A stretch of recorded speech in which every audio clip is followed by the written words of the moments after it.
Co-powered by Techno.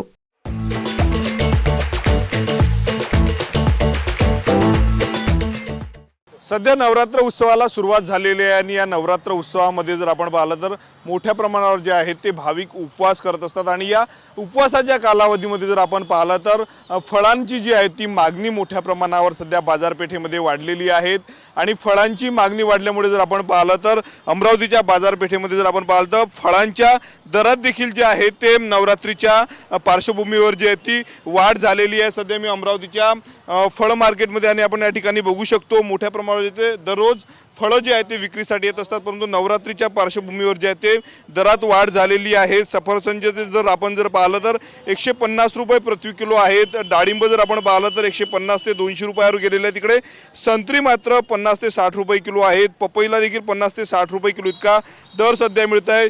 चिकू जर आपण पाहिलं तर 150 रुपये किलोवर गेलेले आहेत, मोसंबी 60 ते 70 रुपये किलोवर आहेत, पेरू 130 रुपये किलोपर्यंत विकला जात आहेत, केळी जर आपण पाहिलं तर 50 ते 60 रुपये प्रति डझन अशी विकल्या जात आहे। त्यामुळे एकीकडे नवरात्रामध्ये जर आपण पाहिलं तर फळांचे दर वाढलेले आहेत, त्यामुळे सर्वसामान्य भाविकांच्या खिशाला मात्र कात्री बसत। आपल्यासोबत काही फळ विक्रेते आहेत, त्यांच्याशी आपण बोलणार आहोत। काय सांगणार, दरामध्ये वाढ झाली आहे नवरात्रीच्या पार्श्वभूमीवर काय?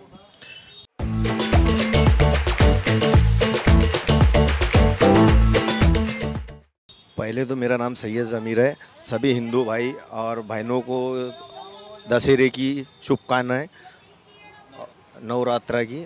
और इस तरीके से पहले हम पेरू 120 रुपए किलो है, पहले 100 रुपये था, अभी नवरात्रा के इससे थोड़ा रेट बढ़ गया है। 120 रुपये पेरू है, पेयर 160 रुपये किलो है, सेब 120 से लेके 160 रुपये किलो तक के है, चीकू 200 रुपये से लेके 150 रुपये किलो तक की है, केवी 160-150 है, पपई 60 रुपये से 50 रुपये तक के है, और दालिम 240 से लेके 200 रुपये किलो तक के है।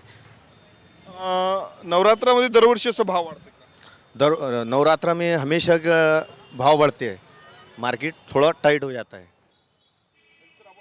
नवरात्रामध्ये जे आहे ते फळांची मागणी मोठ्या प्रमाणावर असते, उपवासासाठी जे आहे ते फळं जे आहेत ते खाल्ली जातात आणि त्यामुळे जे आहे ते मोठ्या प्रमाणावर जे आहे ते मागणी वाढते आणि त्यामुळे जर आपण पाहिलं तर फळांचे दर वाढलेले आहेत। त्याच पद्धतीने जर आपण पाहिलं तर नवरात्रीच्या पार्श्वभूमीवर अमरावतीच्या बाजारपेठेमध्ये मात्र फळांच्या दरामध्ये जे आहे ते वाढ झालेली आहे। कॅमेरामन अनिकेत दहातोंडेसह मी स्वप्नील उमाप, TV9 मराठी, अमरावती।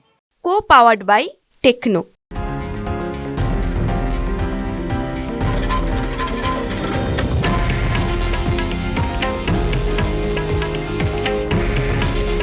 हे आहे देशातील नंबर 1 न्यूज नेटवर्क आणि आपण पाहत आहात TV9 मराठी। काळजी तुमची, हित महाराष्ट्राचं।